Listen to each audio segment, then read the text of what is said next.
So now I'm going to show you the details of building items in layers and how to manipulate them, and I'm going to do it by virtue of a sample. Here we have a layer document. Now this is what we're going to start with, and as you can see, it's our Pepper's restaurant. They're promoting a catered lunch at the restaurant, and here they have the menu items. You can tell by the dotted lines around this that this is a group of items. Let me just go over to the final one so that you can see how it's created. This looks basically the same, except I've got some text down at the bottom here. And one thing you will notice as I go over these, you have different colors. Every layer has its own color, so you can differentiate one from the other. Sometimes the colors are the same, but you can change them so that they're all different. So let me come over here, and what we can do is just simply create another layer and put different items on it. So by turning off the lunch, I can turn on dinner like this. I can even add an element, and notice how the text is going to go. As soon as I add this pepper here, it automatically wraps around it like that. So if I turn off dinner, put on lunch, it's automatically wrapped around it, and when I turn it off, it goes back like this. So this is what we're going to build, but let's see what we've got to start with by going back to our basic menu and seeing what it looks like. Now under layers, you can see we have 3 layers: lunch, screen, and graphics. There you can see there's different colors here. These blues are very similar, so if I double click here, I can go in and change it. I can change the color, and I'll use red this time. Make this a red layer, and we've got some options here: show layer, lock layer, which we can actually do from up here, so I'll skip over those. You can see how we can show guides or lock the guides associated with this layer, and that means that if we draw guides on this layer, they are associated with the layer, not with the entire document, so we can choose whether to show them or just lock them. You can choose whether to print the layer or not, and if the layer is turned off, it's not going to print, but you can have the layer turned on, and if this is not checked, it won't print. This text wrap item we get to a little bit later. So I'll just select that. Notice that this changes, and when I hover over these items here, there you can see that the color of the outline around the frames changes to red, green for the screen here, and then these ones at the back, we're not seeing anything because they're locked. And that's what this is. This is a lock item. Now, first of all, I'm going to toggle these off so that we can just work with the background layer here.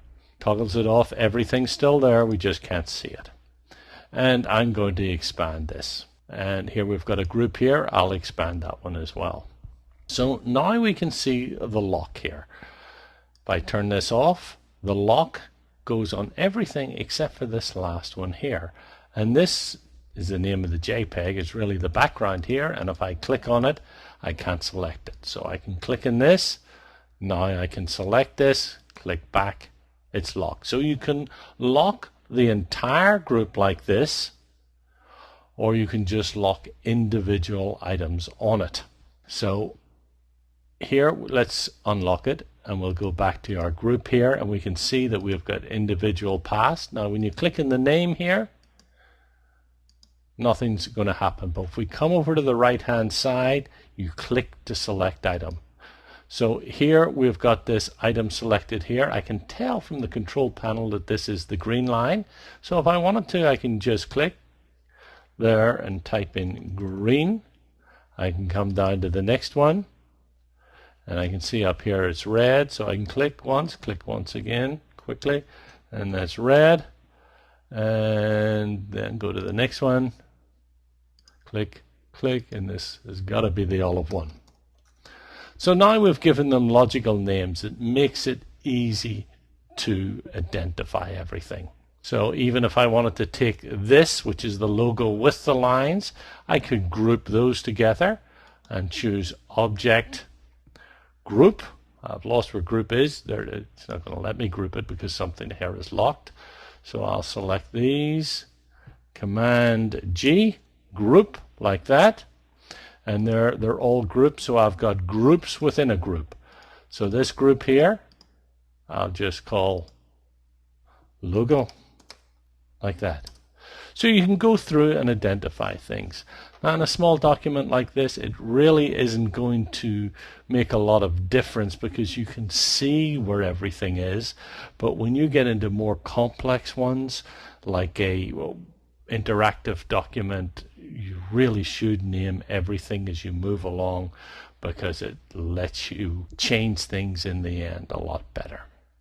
So that's the basics of this. We can lock the items, we can lock individual items on the page, or we can lock the entire group, and we can turn things on and off. Here we've got a screen that's just a white box screened down a little bit so that we can see through it, and then we have the lunch items here. In the next movie we'll explore this a little bit further and start creating our dinner menu.